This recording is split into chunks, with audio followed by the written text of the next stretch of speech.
Ave cohort, we are here. It is Saturday. We're going to be doing some Pilum teaches. And this time we're going to be taking the F-4 Phantom up and we're going to be riding in the back seat. So we're going to be doing the things that we usually do there with this aircraft. Do a little bit of a walk around. We're going to talk about what we're going to be doing for today. Some of that is already on the screen there where you can see it. And of course, as usual, this is one of those official Pantheon training type seminars. Should make for a good time. So let me go ahead and get on over to DCS.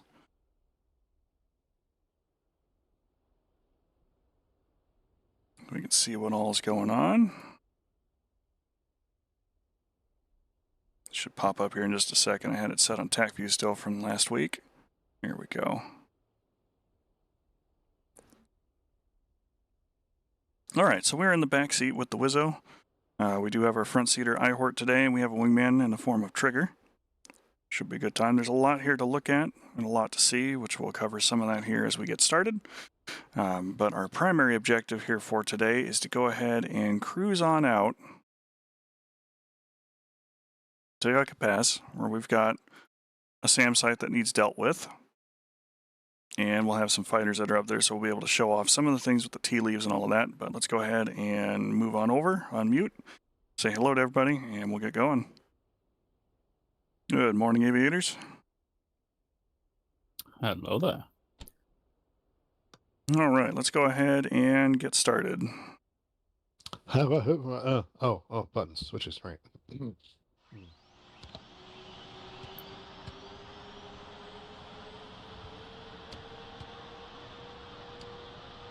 I'm just pre-configuring some of the back seat here. I'm rotating the ejection handle to both seats, so that way if I leave the jet, I take iHort with me. Whoa, wait a minute. What? All right. Cartridge firing up.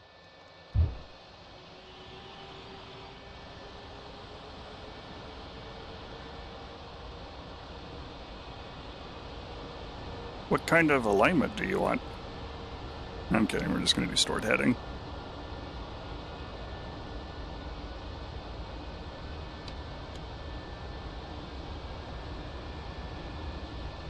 Don't worry, put your head on straight.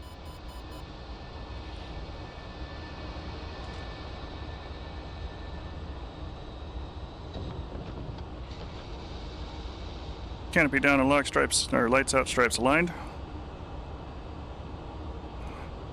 We have generator 2 running. Hey, Prim. All right, first thing we're going to do in the back seat is we're going to turn this navigation computer knob to standby. We're going to move up front.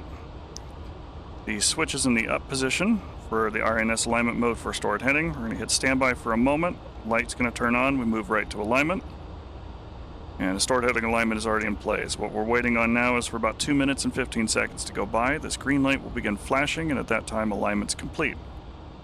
While we're doing all of this, we're going to go ahead and get some of our other switches and dials set up. We have our oxygen on. We're going to move our radar to standby to start warming that up. I'm going to turn on the countermeasure system for chaff and flares for the front seat. We could at this time go ahead and take over either the radio or the TACAN and dial those in, but I'm going to leave those up for the front seat at the moment. AWACS should be on 266.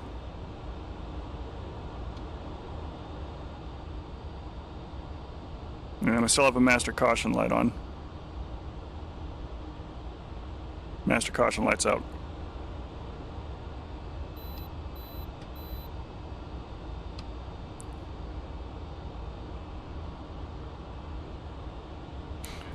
This little screen up here in front of us, it's got the boot on it, is our primary radar screen. I do tend to use the boot a lot of the time just because it gets rid of a lot of the glare. Aircraft's maneuvering around.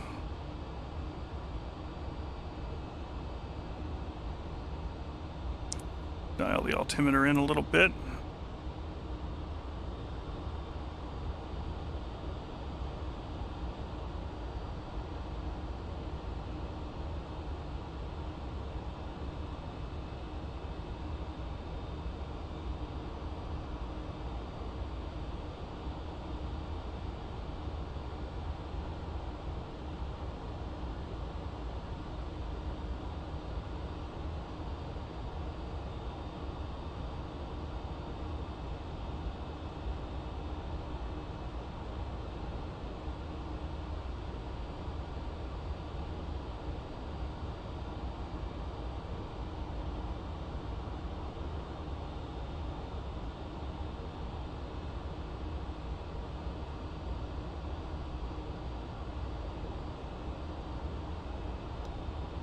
prime sync's cleared. We can go primary sync.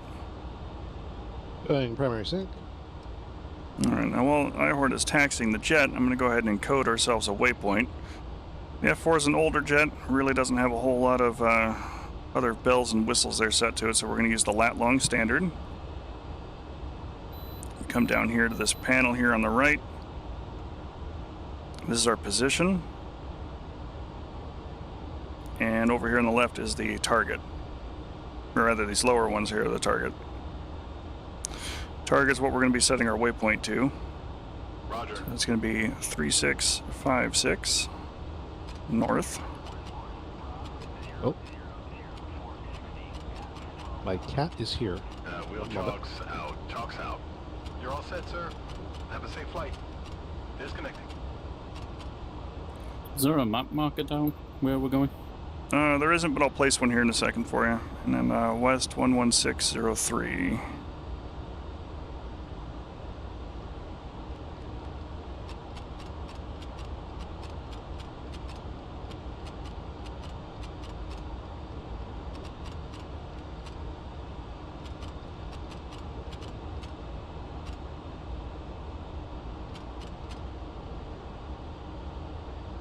Okay.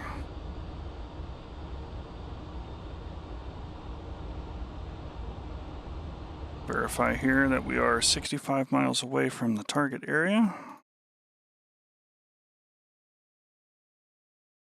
That marker SA3 is placed at Yucca Pass.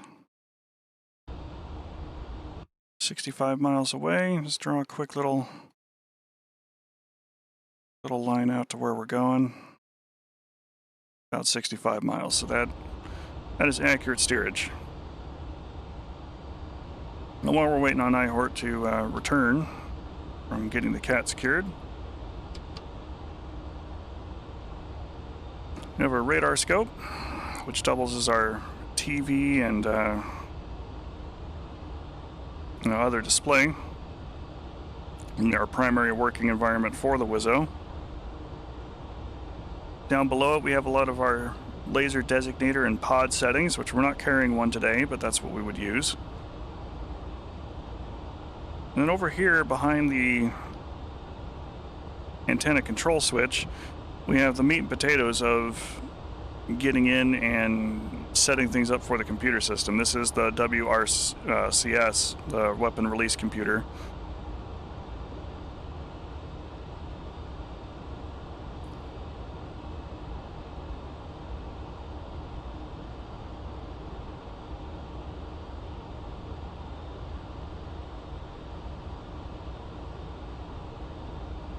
Nuclear storage consent doesn't do anything.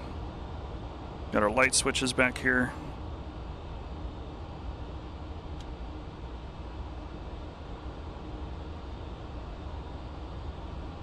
And up here on the left is our radar control panel, which once the throttle's out of the way, that'll be a little more accessible for us. But it is otherwise a somewhat claustrophobic working environment.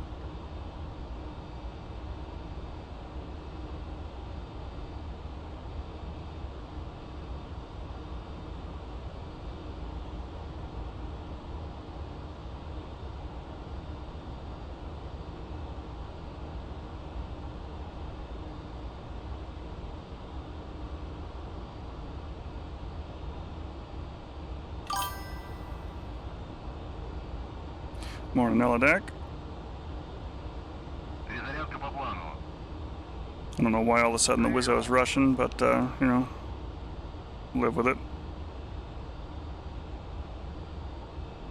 The skin just changed again on my screen. It did. Huh. I remember, and I'm actually, playing with folks who've downloaded ours, so...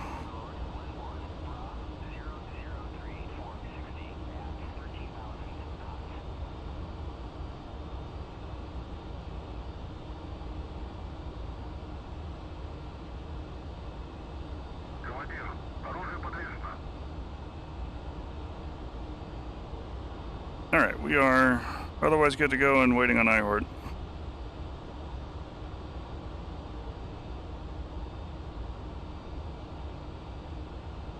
Some of these things in the jet don't do anything at the moment, but maybe they will soon, such as the combat tree,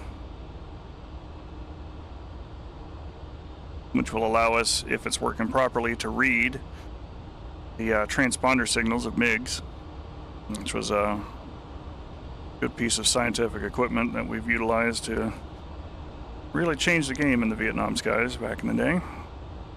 Okay, I return. All right, we're ready to go. You got first waypoint in TGT-1. All right, flaps and flats. Slats out, sir. The flaps and slats showing out. Flaps down.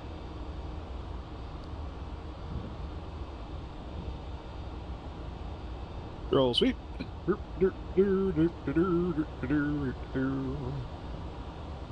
I've been clubbed to death by your own stick movements in the back seat. All check.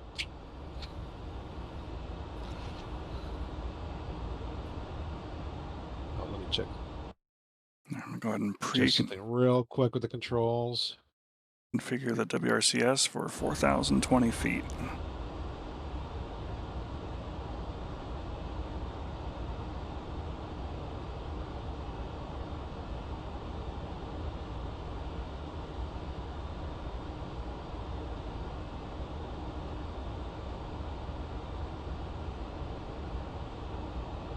Now that I got my big long stick, reinstall them, I'm going to take off the axis tuning. All right, here we go.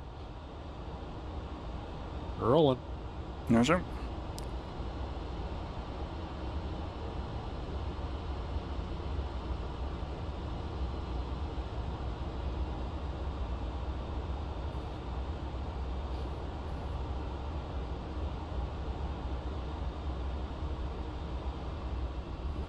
Which one am I going to? Right or left? I don't know. We should be taking off from either 2-1 right or left. I'll take left. Yeah, that'll work. No, yeah, put us all the way down here. All right, yeah, 0-3 right or left. So, how low are we flying today? I hate you. I hate you.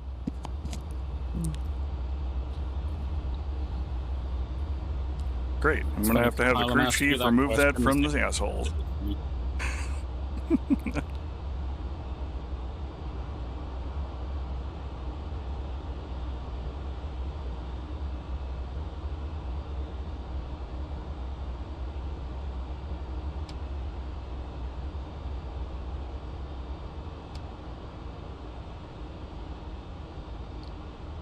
Harness locked, head back, backseat ready for takeoff.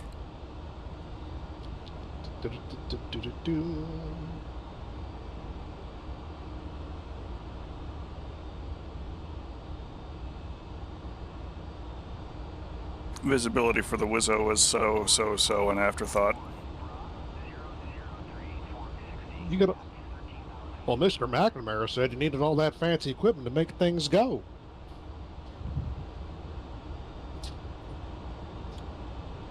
No, Mr. McNamara needs to go talk to Nick Gray about giving me a 111. All right, here we go. Right up.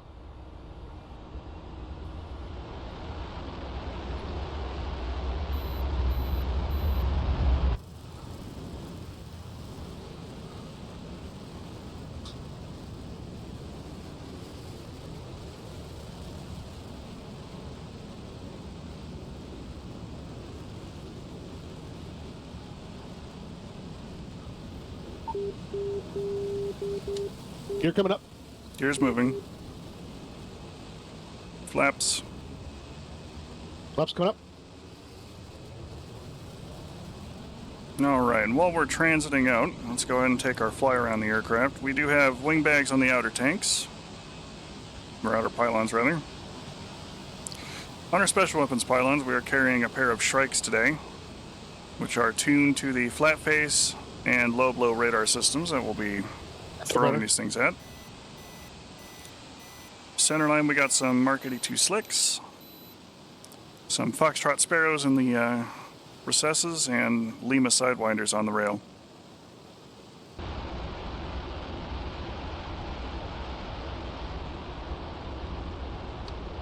Radar flare can Control the sweeps.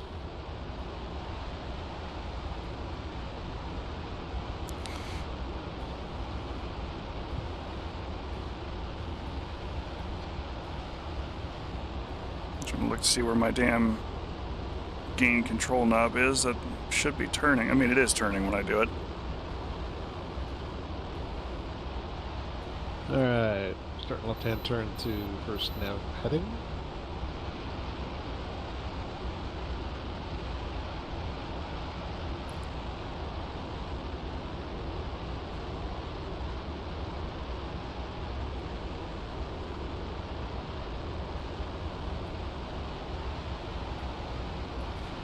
Alright, let's take the boot off for a second so we kind of show the difference there with it.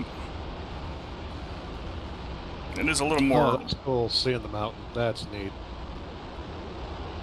Oh, the radar return? Yeah. Yeah. Seeing the actual terrain return. Mm-hmm.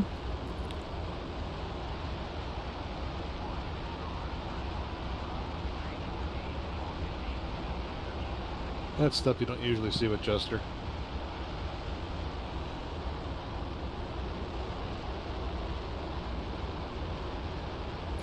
And you see we got a little bit of the glare there. I'm just going to go put the boot back on for now.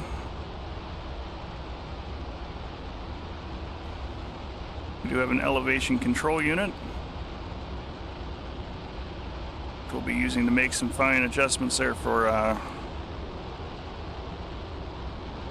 searching for air targets when we get to that point.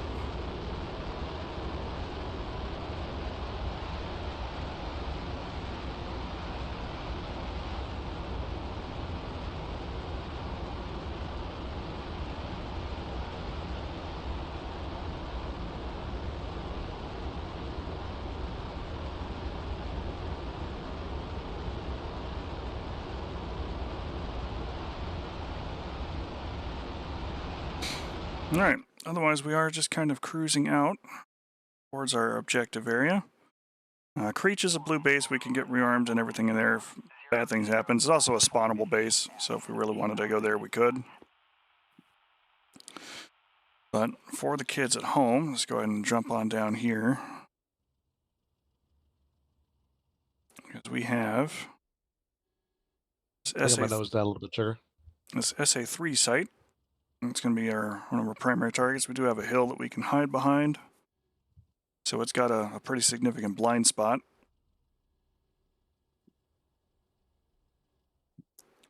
And of course there's our usual friends, the Sparka battery, the Shoka battery, and all of our other companions that we have blown up many times in the last several weeks.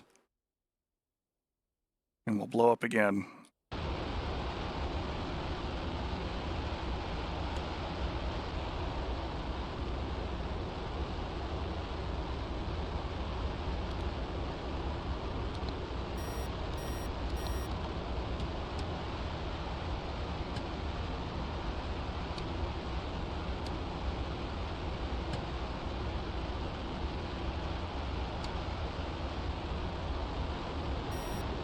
Doesn't do anything, but I like playing with the switches and dials anyway.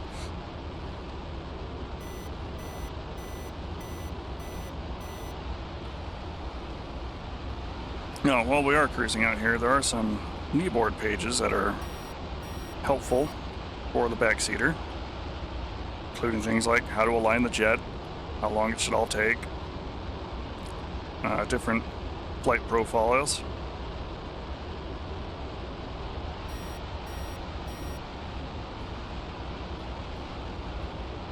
Combat radius and bingo settings on the different flight profiles page. How to do pop-up deliveries.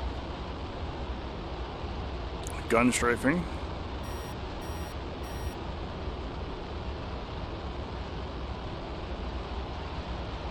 Triple settings. Various intervals.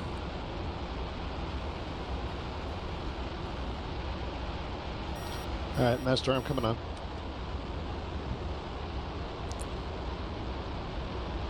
Master arm on. Which strike do we want first, left or right? Both. Right, both are armed.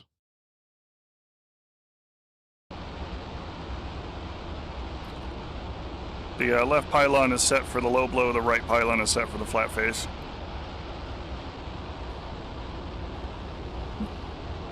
Dive toss. Here's rocket settings. It's our APQ 120 settings, which is kind of what we're really looking at next. And it tells you how the search bars work, what normal cones are, how the nutating horn works. The auto acquisition mode.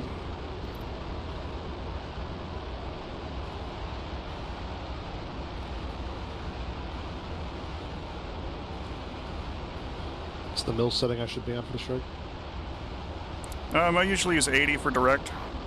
That usually, gets me into kind of the right angle that I'm looking at there. Setting 80 mils. But the aspect angle knob is the speed gate settings that we're going to need for the AIM 7.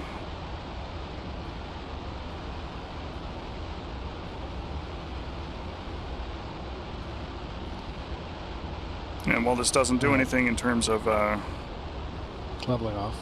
Roger.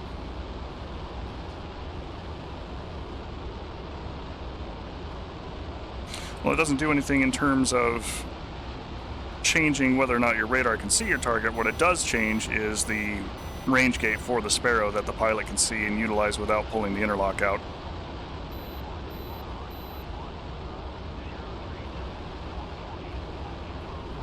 There's Dogbone off to our right there.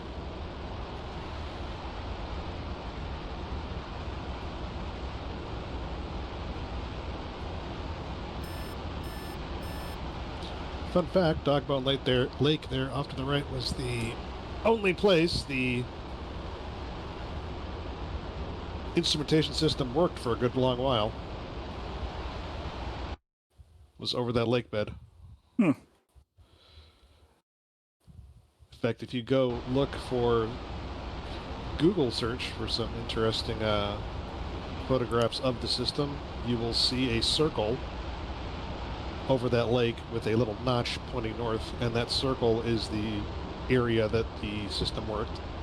Do you have your oral tone system on?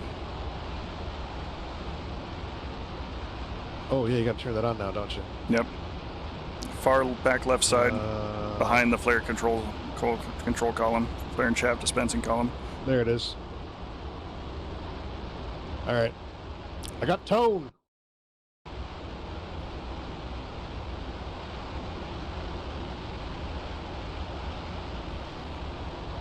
And if we're not using it already, you can use the wing bags fuel. Yeah, I've got it on. All right. I've got a good solid tone, flying right at it. Neil centered. Roger.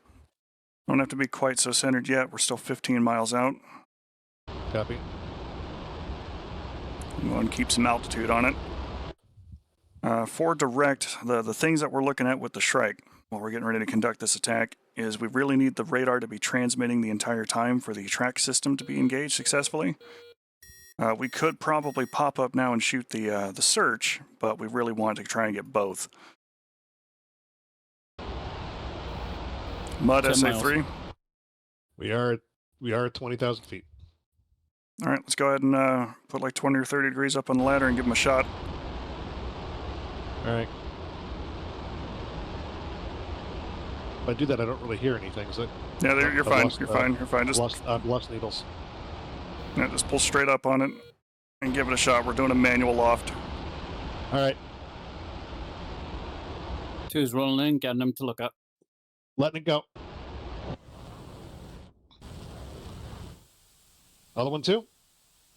Let's hang on to it. Yeah, that's going All way right. over. Point right at it and give it a shot. Got a little bit closer there while I was being mouthy. That's why I've been off bore.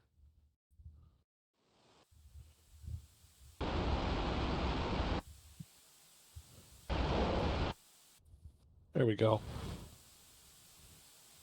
That was right down his throat. Okay, coming off. Yep.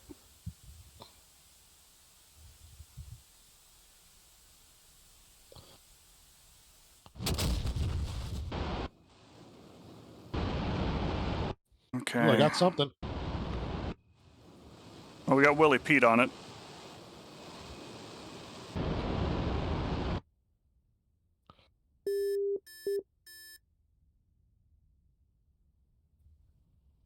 Yeah, it's a good hit.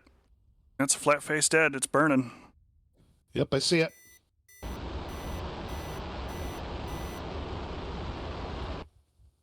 All right, and we're gonna go try and hit bombs. Still picking up 3 down there. Well, the low blow might still be up. Try and engage it if you can with your strikes trigger. Running in.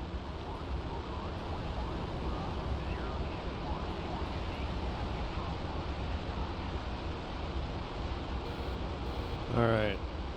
Center line active. Except for bombs, direct.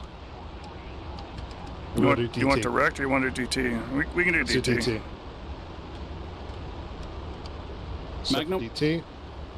Stand by, give me the... I got a good solid tone on that one. Yeah, standing off, still standing off. All right, it's been a minute here for it, so I'm getting it in I think bore. it hit.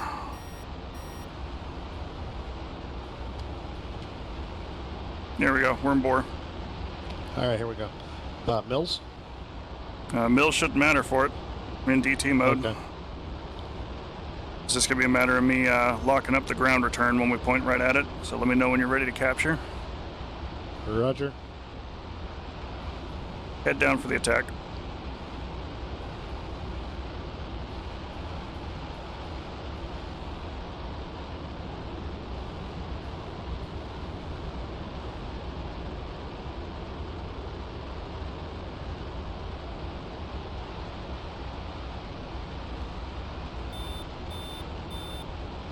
Still registering that 3 up. And hopefully we can throw Got some it. bombs on it. Oh, Let me know when you're ready to capture. Yeah, well, hold on. Trying to get an angle here. These clouds aren't helping. 3's firing. Playing with it right now. No eyes, I can't see it.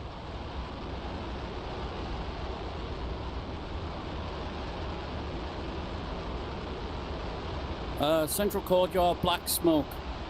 There's currently black smoke right next to it. If you look where the central courtyard is, it's to the east. There's a black single smoke. All right. Roger that.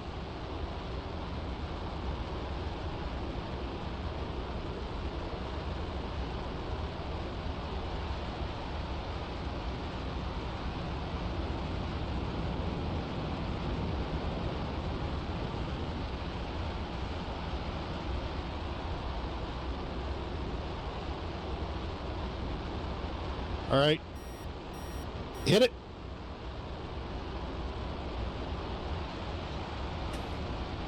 Uh-oh, didn't grab it.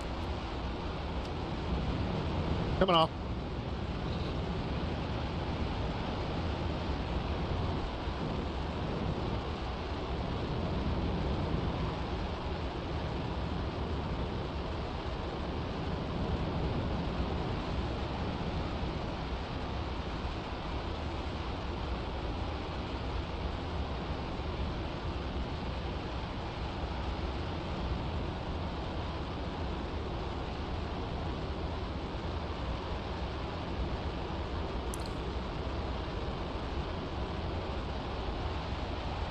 Stand by, checking controls while we're doing this. All right. Keeping them busy.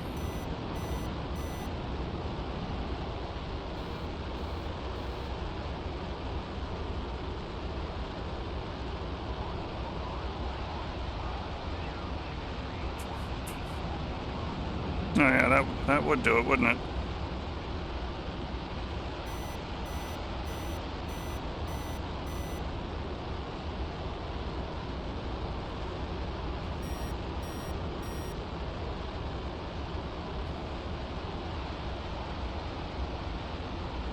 Okay, there's my full action trigger. All right, I'll be set this time.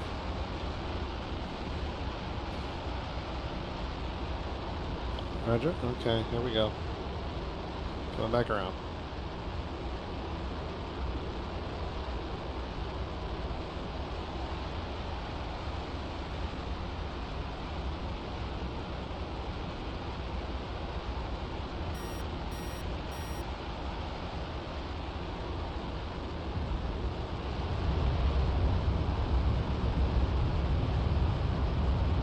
Picking the cans. Love the rumble of those 79s.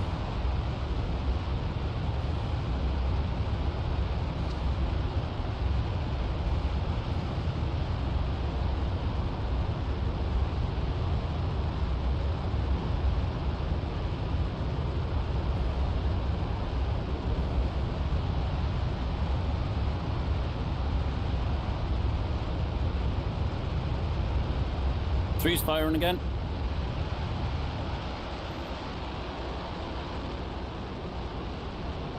Doesn't look like it's on us. Buddy. Yep. Another missile. I don't see it at all. Oh, there it is. Yeah, I don't know where that's Keep going. firing at me. Another missile. All right, hit it. Got it.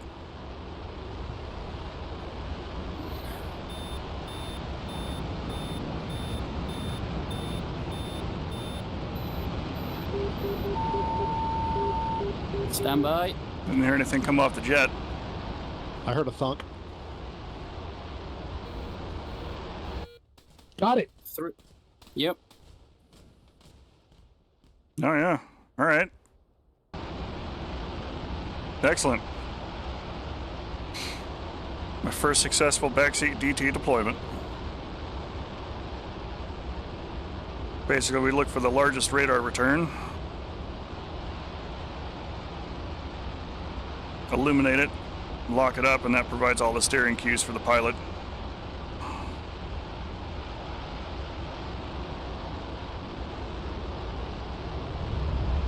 Good escape. A lot of flak and tracers behind us there. I think they might be shooting at you, Trigger. Yep, they are. I went for a pass and they managed to take out all my bombs. That's rude. So I'm just a distraction right now.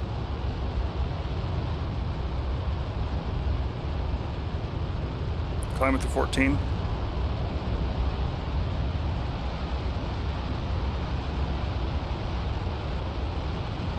I got no radar either. That's out.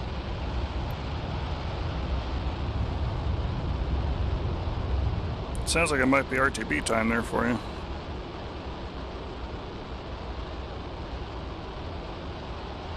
Especially before we go up and try and pitch some missiles at some fighters.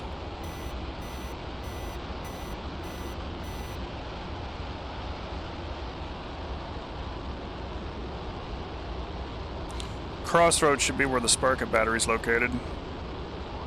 Yep, I'm keeping them busy right now. It'll probably be a good next target for us, High Horde. All right. Standing by. Oh yeah, I see the battery. All right.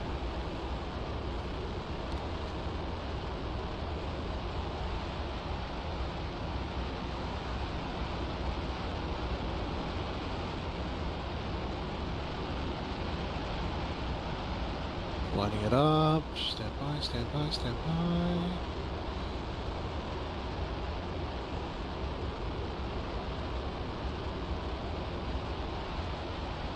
All right, hit it.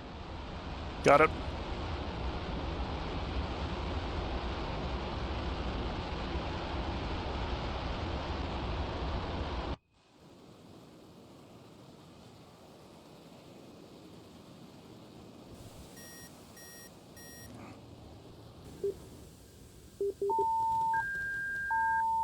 Oh, there we go.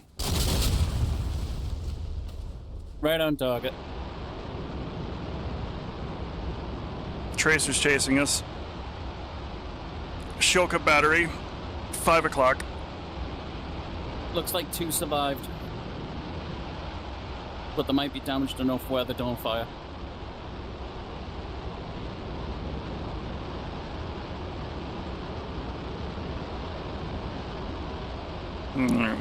Give it another shot there with it, and then we can get set for some air-to-air.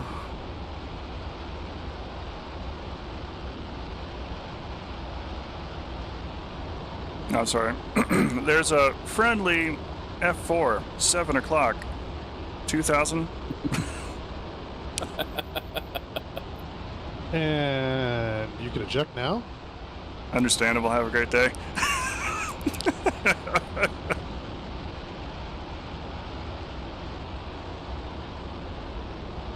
It looks like my heat seekers are still working.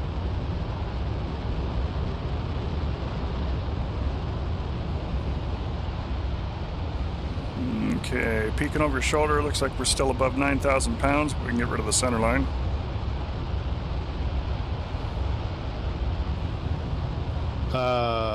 Center line where the bombs are at. Oh, I'm sorry, the wing bags.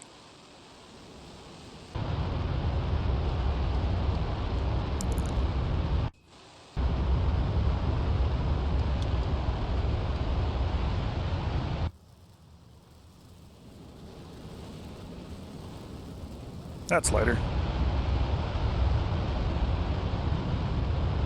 All right, so we have a couple more bombs left.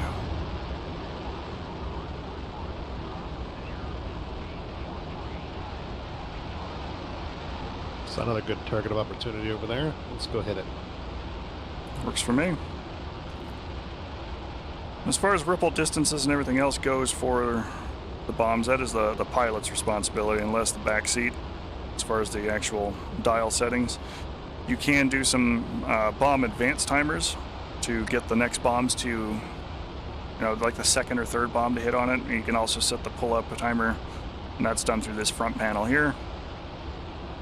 This next panel over here is the ECM panel, which we don't currently have one installed, but if we did, we could turn those on using that one.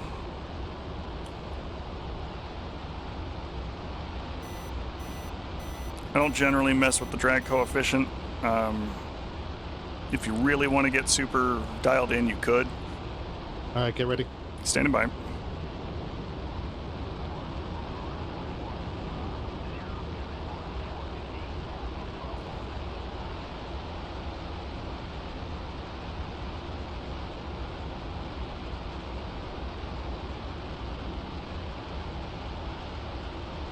Hit it.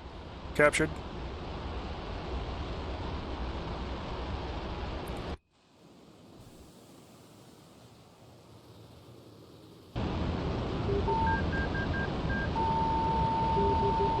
Good break. Good effect. All 4 look to be destroyed. Excellent.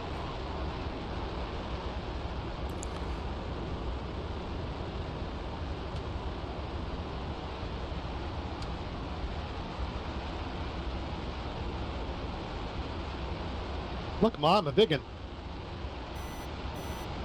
A very fat Vigan.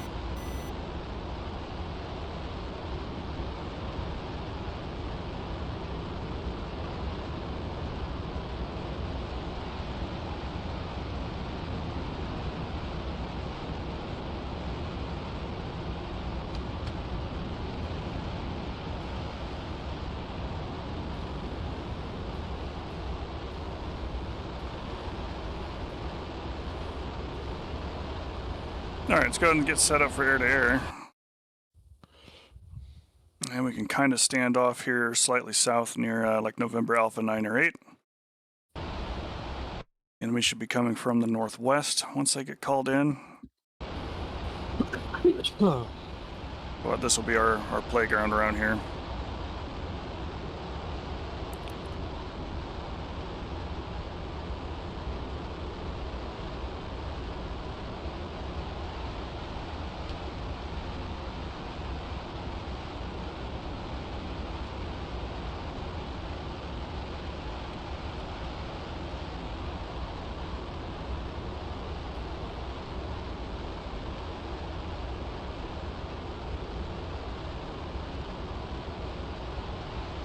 Need to put a dead zone on that one in just a second.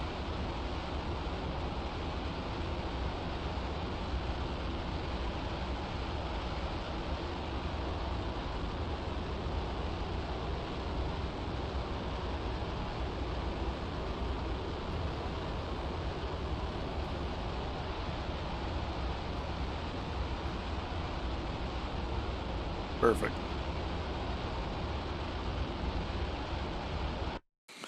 All right, I'm gonna go ahead and call in the first group.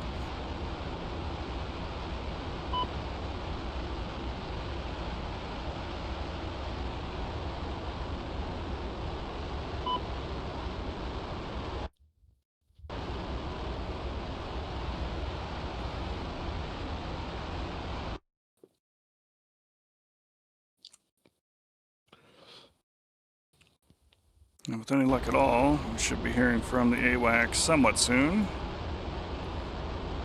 Overlord 111, request bogey dope.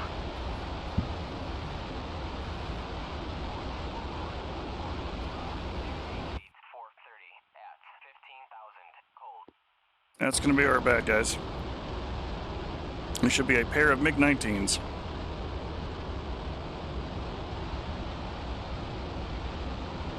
Okay, now the AWACS is going to be our friend here because they're going to tell us that, you know, they're at 15,000 feet. So they're going to be slightly below us. And with the F-4's radar, it's really got a narrow scan pattern.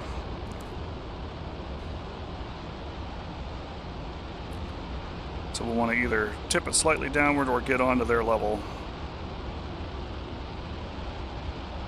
What was their altitude? 15,000. Flipping her over.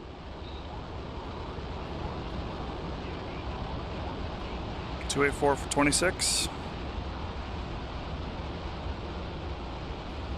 you're going to be about in a halfway point here as we're scanning at 50 nautical miles.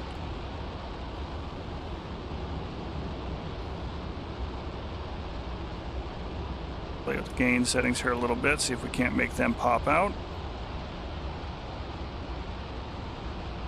That was level.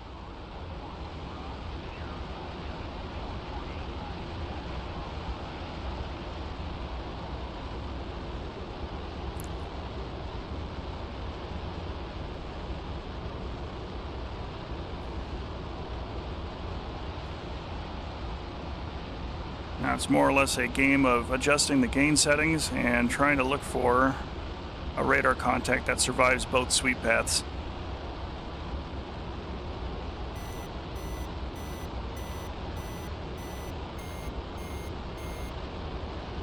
But on our nose, 10 o'clock.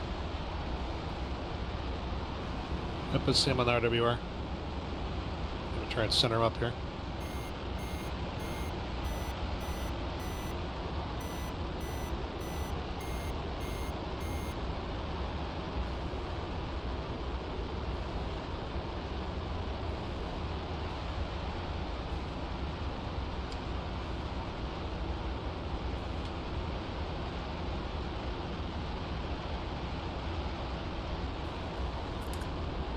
Tally.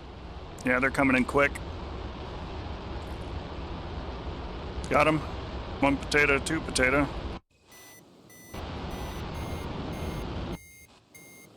And into the merge. Shot right between us. He's braking left. Got one going high. I'm going after him.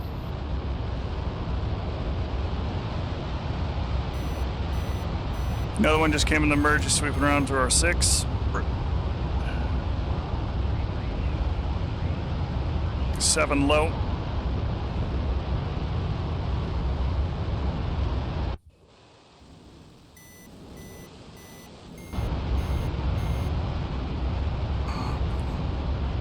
I'm not going to be able to grab I'm down him. low with my bandit.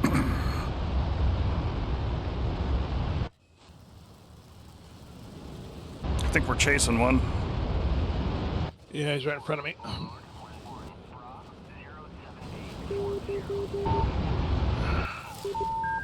We just merged with Trigger. We're in the scissors with this bandit. I lost him. Shit. He's on the other side. Other side. No joy, no joy. I don't see him. Three level. 2 Got eyes on aircraft, your 3 level. bandit. I see him. Ah, he got behind me. Fucked you. Good shot, Trigger. That's one down. Bandit on the nose. The other. He's chasing Trigger there.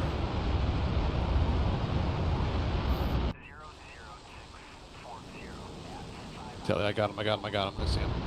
Extending. I see him. Come on, buddy. Pick your target. 12 It's o'clock. turning I for ain't you. gonna get any better than this. Right down the center line. Right, yeah. He rolled out left. 3 low. I still got him.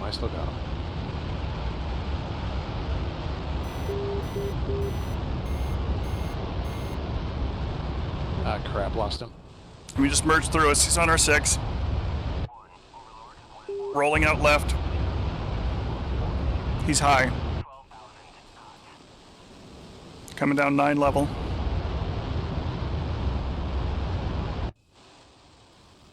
In support if you need it. No joy. I don't see him at all. 10 level. He's right over the mountain. 11 level. Keep pulling. Should be right in front of you, up high. Not super high, just... Alright, moving down our left side. He's running right down our left side right now. Level. There he is. Got him.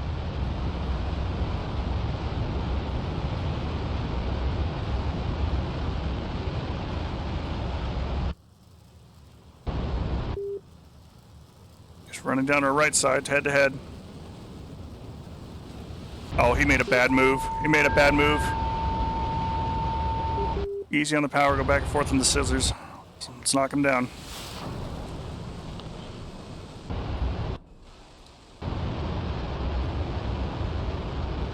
And I lost him. He's in the scissors. Roll back now, opposite direction, roll back. There he is.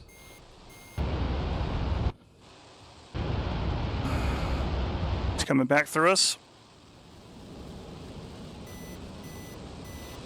High and on our 6. Come back out the other side. We are in front of him.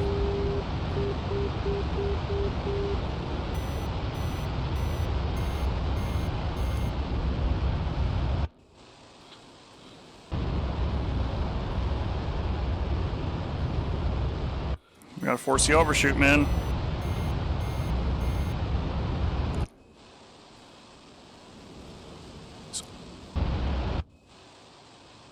He's on our ass and moving for a shooting position.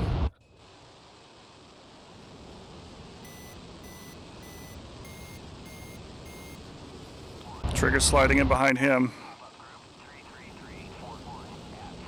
Making him make a decision here. Take him, Trigger. Fox 2. Good hit. Splash.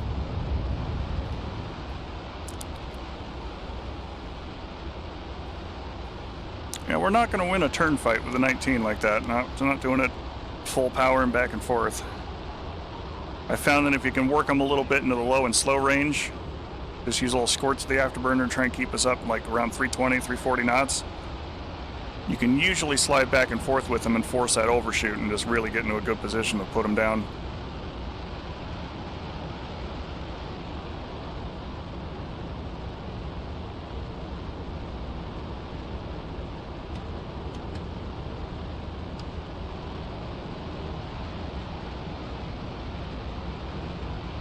We got 1,800 pounds. It's time to go home.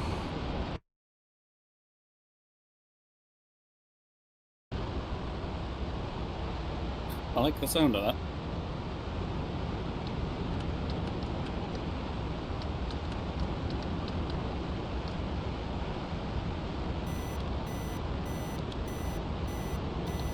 My TACAN. Go TACAN navigation, and we can get to Creech. 070-460. I wouldn't mind seeing the tac view of that later. Yeah, sure. Preach is 120 for 31 miles. Oh, that's not something I want to fly over. Huh. Oh, no.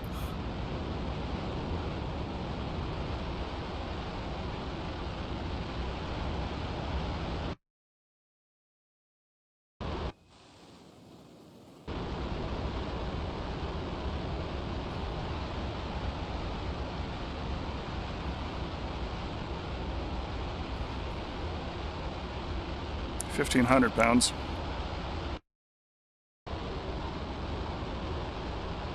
In altitude and easier throttle settings, please.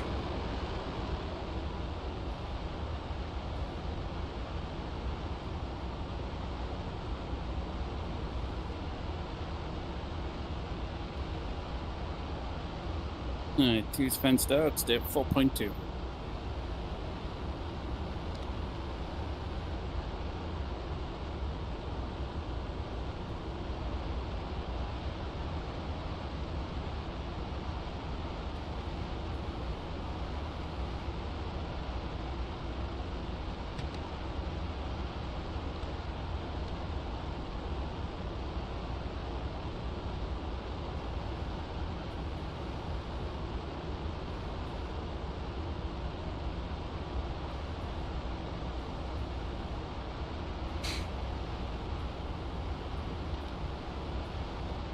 Having that roll og turned off during those kinds of fights really helps.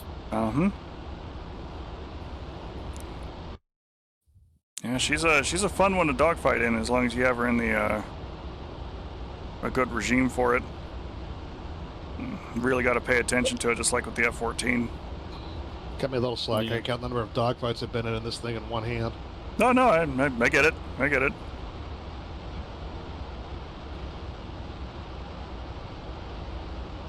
Sometimes it is the WSO's job to reach up and swat you on the back of the head, which is all we were doing, and we survived. We came out of it ahead, and our wingman pulled in there and shot down the bad guy.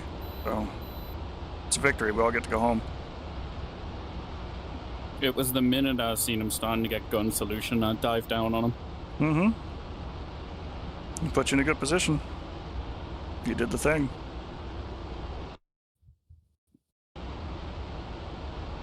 We'll get you to be a wide distributor of MiG parts yet, I heard. It'll be a good time.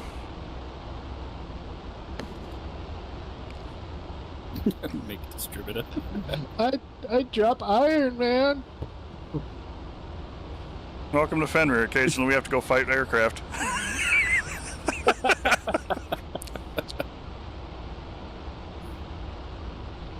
think my longest range Sparrow kill now in the F4 on the Germany map is about 14 nautical miles. Nice. Which is saying something for that. So it's really been a joy to operate with. Test. You have to have the master arm on. Check. Pinky switch set to gun. Oh, there we go. That's And what I didn't do. gun button set selected. There we go. That's what I didn't have. Alright. Okay. We're down to about 1,000 pounds. We are going to be very floaty on the way in.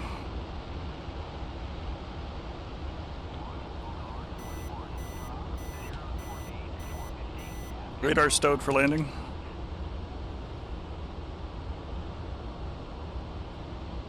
What's a radar? Why is my wheels light flashing? It tends to do that when you are under 300 knots, and it thinks that the wheels should probably come down. I've learned to ignore that one. Understandable. Have a nice day. Alright. So we probably get one pass at this one.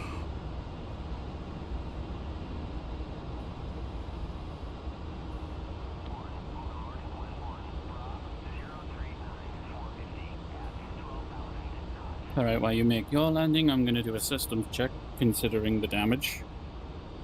And the G load. 8.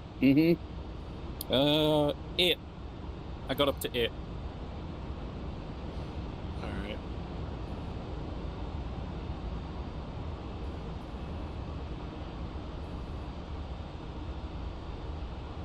Doing the overhead, I imagine. Yeah. Not a perfect lineup, but we'll get the job done. Here we go, in the break.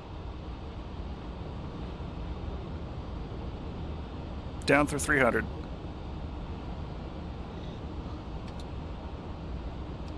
$250, check gear. Gear coming down. 225, check flaps. Flaps. Gear down and lock, slats out, flaps down.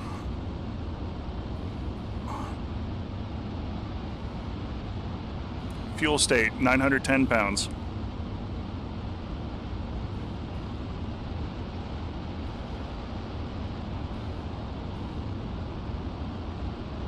$200, looking good.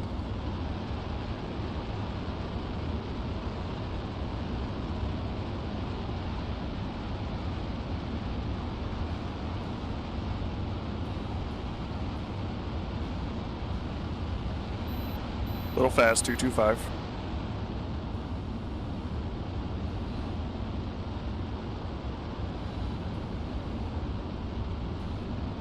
All right, here we go.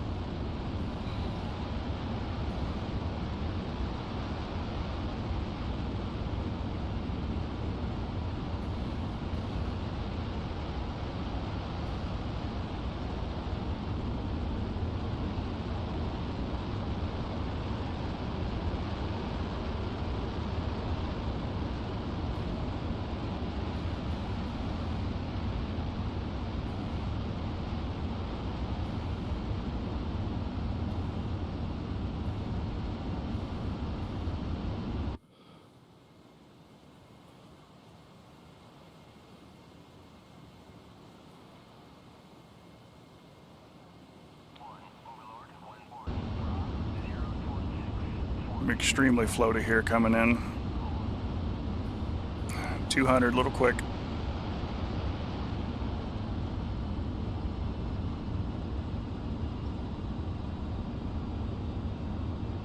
$180.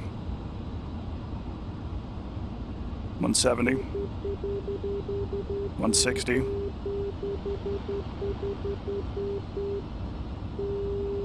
Looking good. Floaty, floaty. Oh shit! Good contact.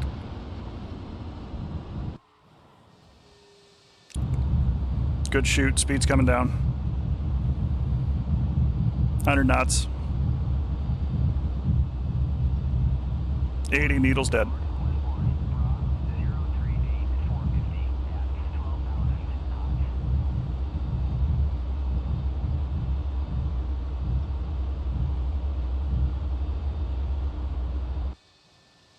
All right, I'm gonna Not my make the breakfast, straight but I'll in. take it. Oh, good lord. That is the lowest fuel state that I've seen this thing come back with like that.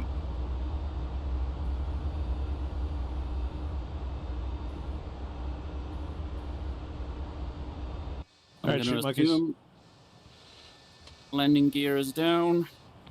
Good disconnect.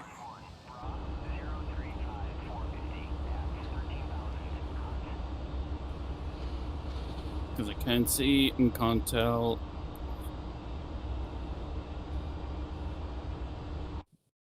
One second, trigger. I got you. 3 down and locked. Flaps down. Oh, thank goodness. Alright, right the beep boops. Right the beep boops. Holy shit! Yeah, you're missing some panels there on the top.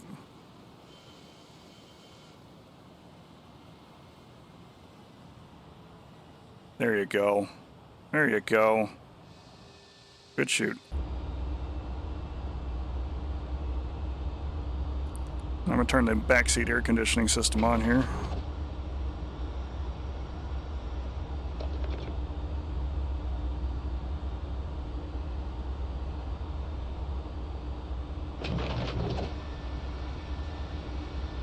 Oh, sweet. I get the front seat air conditioner too. Really feel it.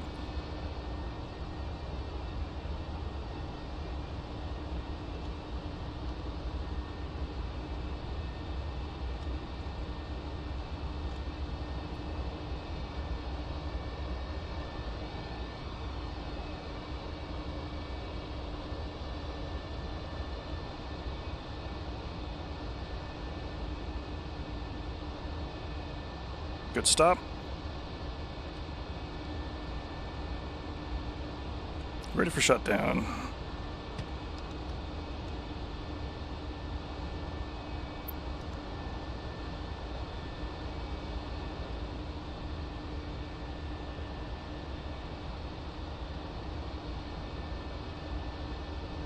Good disconnect on your chute trigger. Thank you.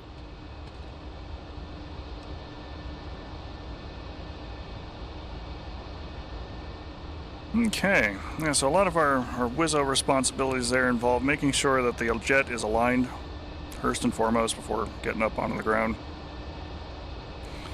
Working the backseat's computer systems to dial in all of the right settings for making an attack. We did things in DT today, which is pretty straightforward. Lock your target with the radar. When the pilot says that they got the pipper on the target, report that it's captured so that they can know whether to push the button and drop the bombs. We engaged things with Shrike today, and was successful in doing so. About the only thing we really haven't covered was aligning the jet again, which we can do real quick while we're here on the ground. First things first is to pick a common point, or a point that you're about to fly over, and get its lat long. I'm gonna pick my helmet up so I can get this out of the way. We're gonna move this switch here to set, and we're actually gonna use the upper two knobs to correct our alignment. So 3-6, 3-4. See, it is a little bit out of alignment.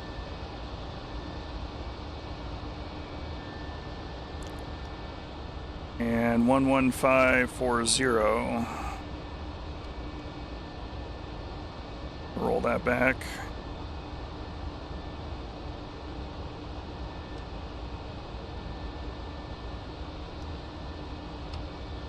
Press and hold fix for a moment.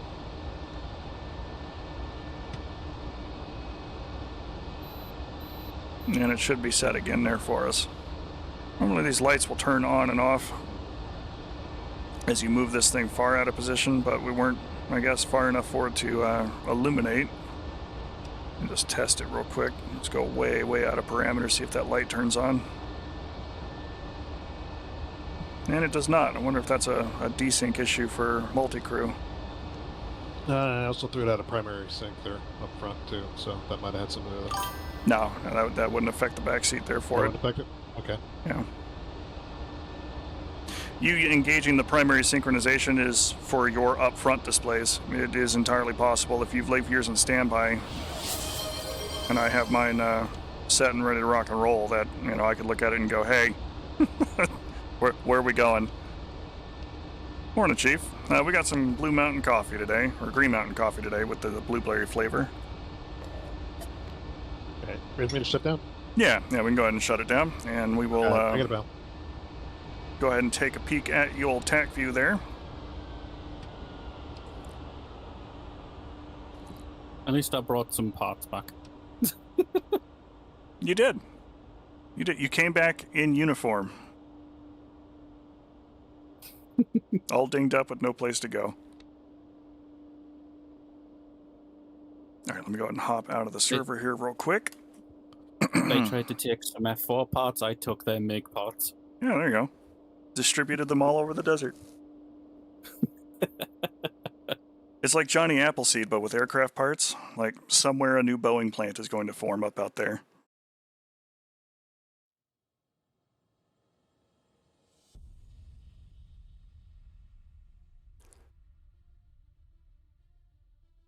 That being said, though, that was a lot of fun to fly.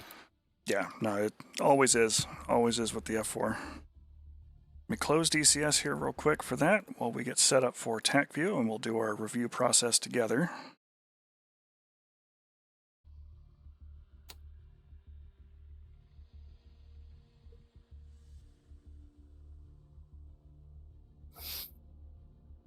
Yeah, having the center stick on the extender again.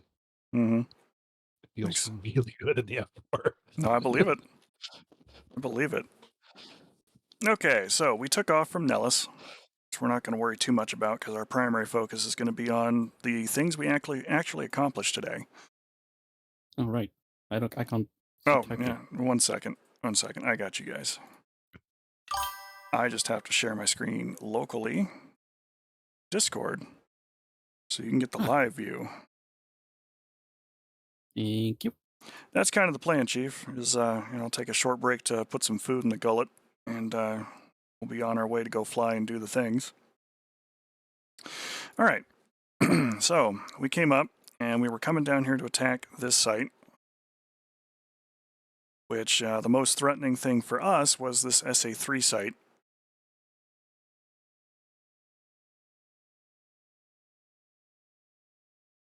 Understandably, if we're going to try and super loft the weapon, we really should have been a little bit further back to do so. I've gotten a 20 nautical mile kill on a flat face system with a Shrike on the Germany map that I've got going. With like a 30-degree loft from 25,000 feet. So the weapon will travel the distance, but the reason why I didn't get the track radar is that the Shrike, for those who are less familiar or have missed other trainings videos that I've put downrange, the Shrike as a weapon system does not have like a memory circuit on board, like the Standard or the Harm. So it does not remember where the SAM is if it does not see the radar. So you can the analogy that was given to me the other day with it that I kind of like, and I think it's actually from you, Trigger, was it's a little bit like steering a laser-guided weapon. The moment the laser's turned off, the weapon goes stupid. It does not know where to go, and it just kind of falls ballistically. The same thing applies for the Shrike. Once the radar that it's tuned to is no longer emitting and it doesn't see anyone, it does not guide. So the goal for Shrike is to get the track radar system to be illuminating you for the entire flight of the missile, which means you either got to get creative with who's shooting the Shrike. Somebody down there kind of wild weaseling the site, getting it to track them and shoot them while somebody along the same axis, throws a Shrike at the problem and hopes for the best. Which is a little bit what we end up doing down here. We popped up, and the first Shrike sailed way over the target before I was ever able to see it, which is okay. Because we were close. If we were back here, it probably would have seen it on the way down once it got to the top of its ballistic arc. You can blame me for that. I kind of forgot where we were going. I knew the target area. I'd been there before, and I didn't quite realize exactly where we were. Else I could have put it more on it. Yep. But the second one we fired, we did so indirect. And while it's a little bit of desync on my end, the weapon scored the kill. On iHort's screen, it flew the proper distance, went to the right place, and disabled the SA3. So that's dead. Not the SA3. The low blow is still alive. The track radar system is the problem, and that one's still active. But without the search radar, he doesn't have any help. So he's kind of on his own for looking through a tiny toilet paper tube, trying to find the target, which Trigger then immediately forgot to raise the nose a little bit. Immediately throws his in there, but the second one started to find the target. Picked its nose up to try and move after it, but did not kill it. So now Trigger is playing pin the tail on the donkey with the SAM system and the gun platforms, but it does allow for iHort and I to come in. And I missed the first one. I forgot where I put my full action trigger button for the radar acquisition. So I had to sort that real quick. That one gotcha. That's the one that splash damage on that one. But we did get in there and got close enough with our bomb that it took out the low blow.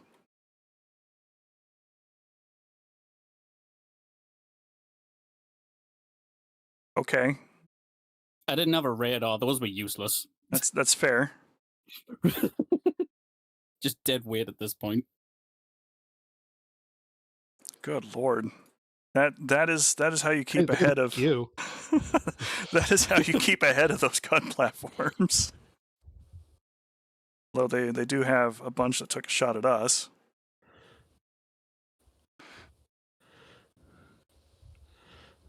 Bang. Here, hold these. and right in there. I think we killed one, severely damaged another. And then we came back around for round 2, which we actually latched from a little further out, which was good. Oh, we killed the Shilka battery. That's what we dropped on. See, I couldn't tell because I was in the back seat. I'm just looking at the damn radar scope. But that Shilka battery just is all gone. Good hits. And here's the fun part, is we came out here and we set up for our fight with the MiG-19s.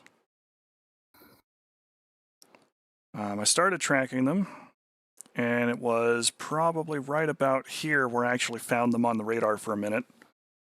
Because it was... Oh, that's what I was looking at. I could actually physically see the tanker behind them. So I saw like three contacts. contacts. And I was like, what am I looking at here? Yep. So yeah, I managed to pick them up on the radar about here, where you, and again, the thing that you're looking for to read the tea leaves in the back seat is a radar contact return that is illuminated on both paths of the radar scope. Because if you're looking at just like kind of the clutter, the radio clutter that comes in from being a little lower to the ground or pointing the radar antenna down, what you'll see is that you'll sweep, and on one sweep there will be a radar return, but on the other it will disappear, or it will, shift out of position far more than an aircraft that's flying at you head on. So those kinds of things you can learn to ignore. But what you're looking at, and your eyes as a human being will help you out a lot here on this, because they tend to look at what's different. Like that's kind of the predator response of, what is different between, object A and object B, which is almost always why it's easier to see movement in things like Arma 3 or, other similar environments or games where it's, hey, this is out of place. I need to focus in on what that is, and then go, oh, okay, cool. No, that's a guy sitting in a shrub, and I need to take care of that. Same sort of deal here. When you see that radar return that is being illuminated on both sweeps, that's a very positive sign that you got a good echo back and that there is something there. We knew that there were bad guys there, so I didn't bother to push the IFF button on it, but I wouldn't have gotten a return. And then I captured him, but it was way too late for me to, guide a missile or anything on it. We were well inside of Sparrow range at that point. So we just go right into the merge. And it looks like the Thunderbirds just showed up overhead, and we did an inverse blossom. Yeah. Beautimus.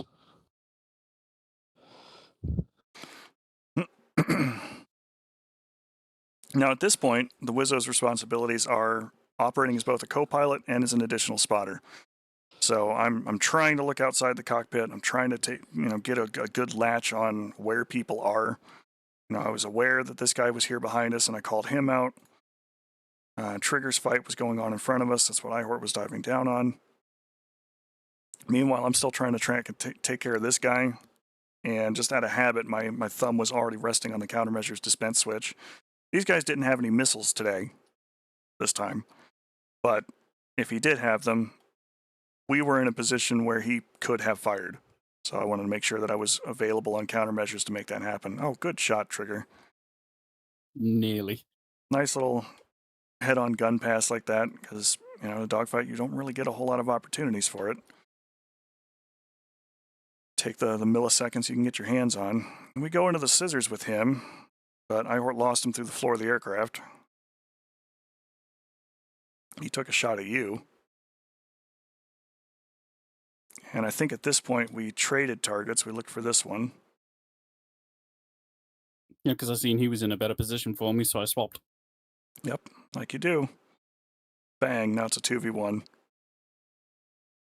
We get this guy here off the nose, and he is in a very, very good position.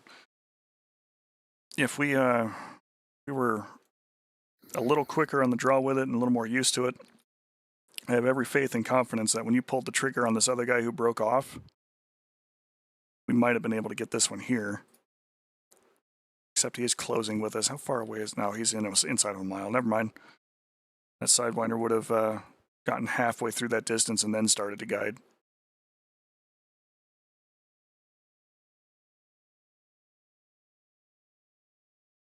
We're coming through here, and the big thing to kind of notice here with us is that our indicated airspeed is only about 350 knots.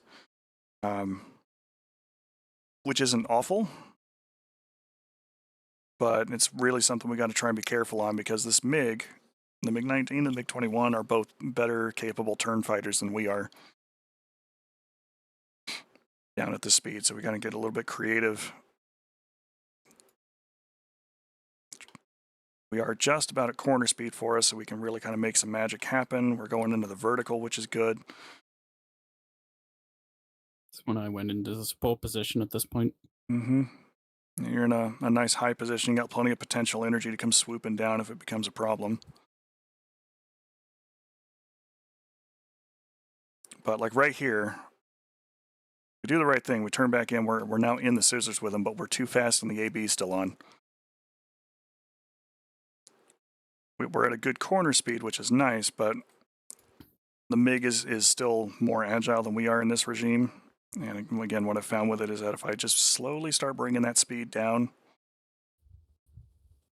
don't go so heavy on the afterburner and really ease it up, you'll prevent this from happening where we go cruising out in front of them because now we're up to 400 knots. If we can force him into the slow regime, he becomes a liability because those huge swept-back wings just don't give him the ability to maneuver at slow speed. And we can take advantage of that and put him out in front of us instead of the other way around and get the shot. That said, you spoil any of his gun solutions that he might have had, so he never got a shot on us.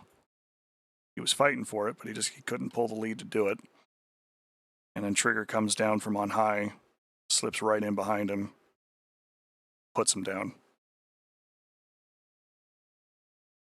And then we get to go home. Only when you told me to. Well, that's fine.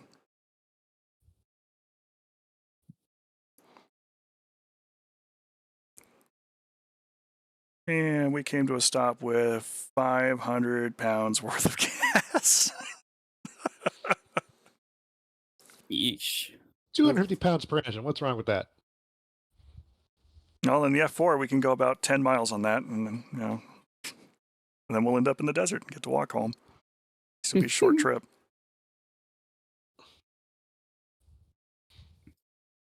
Overall, a good flight experience. A lot of lessons to take away from that, and some quality time in the back seat, really making things work. Our successes here today, we shut down the radar site using a Shrike, which, hitting the damn thing at all is almost the biggest victory dance and victory lap we can make. We got into a dogfight with a couple of very agile, comparable era type fighters, and managed to survive with no deaths on our part. Trigger got a couple of hits, but that was from the ground attack. And we used the DT radar system to drop bombs in multi-crew and hit the target, which was good. Overall, kind of a great trip. We're going to try and end the lesson here a little bit early than usual today, because we're kind of reached the end of the discussion topic on it for this one. But we will go ahead and push forward with doing more stuff with it next week. And we'll see what kind of mayhem and trouble we can get into. Should be a good time. Let me go ahead and mute up here real quick, folks, and then do my closing, and we'll be on our way out.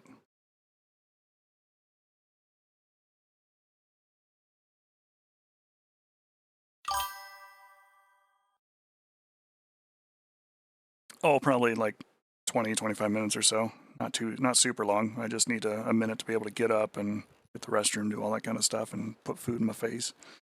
All right, so everything is up on the screen there for us as far as our usual week to week. Today was Saturday was Pilum Teaches DCS. Monday we're going to be back with DCS just for some happy fun time and some good shooties. Monday evening after that, we're going to be going into Classic Games, be playing some Elder Scrolls 4 Oblivion Remaster, which is a great time so far. Friday we have Arma 3, that's back in Anastasi, and then we're back for Pilum Teaches DCS. Probably be doing some more work with the F-4, because that's just really kind of been the good time with it, and I think we'll probably focus more on executing attacks versus SAM sites, and hopefully with a multi-ship element. That'd be nice to be able to run in there with Trigger and Ihort to go smack those things down together and really put the Wild Weasel work in, which will be a good time. And as always, your likes, your follows, your subscribes, they really keep the channel moving, flowing, and going. I appreciate all of those things very much. Subscriptions are not always required, but they are a subscriber benefit where we can arrange for one-on-one time where I will spend time with you in DCS to go teach and learn stuff, which is always good. You can follow, if you like, on the YouTube channel there at Pilum Romar.